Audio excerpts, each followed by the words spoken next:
వెంటనే ఒక మాట వచ్చేస్తుంది.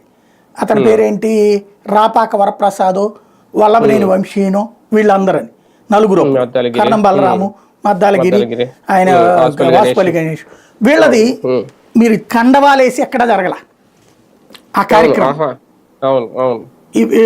అలాంటి దాన్ని అసలు ప్రోత్సహించాల. వీళ్ళంతటా వీళ్ళ అవసరాల రీత్యా జరిగింది. మేబీ వాసుపల్లి గణేష్, విజయసాయి రెడ్డి ఒత్తిడి మేరకు ఏమన్నా వచ్చి ఉండదు.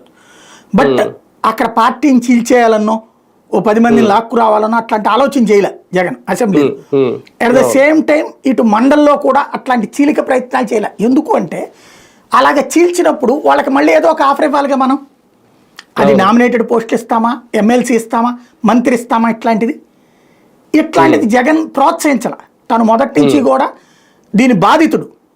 ఏది వాళ్ళ తరపున గెలుస్తారు, గెలిచిన వాళ్ళు వెళ్ళి తెలుగుదేశం తీర్థం పుచ్చుకుంటారు. ఇంతకుముందు 23 మంది ఎమ్మెల్యేలు, 4 ఎంపీలు. అప్పుడు మళ్ళీ ఇప్పుడు ఎమ్మెల్సీలు 5, అట్లాగే ఎంపీలు 4.